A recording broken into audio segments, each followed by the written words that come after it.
आगे बढ़ेंगे। वज़ीर दाखिला मोहसिन नकवी की ज़ेर सदारत अहम इजलास और इस इस्लामाबाद इजलास में ओवर बिलिंग के मामले का जायज़ा लिया गया है।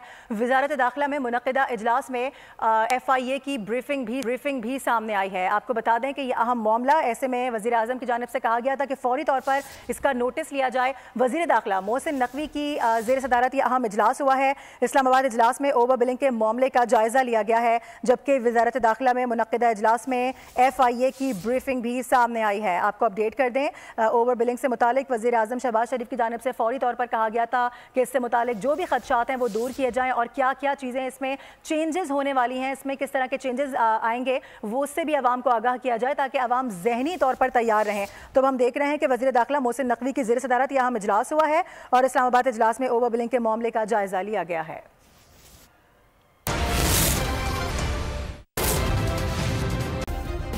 सब्सक्राइब करें और बेल दबाएं ताकि कोई खबर रह न जाए।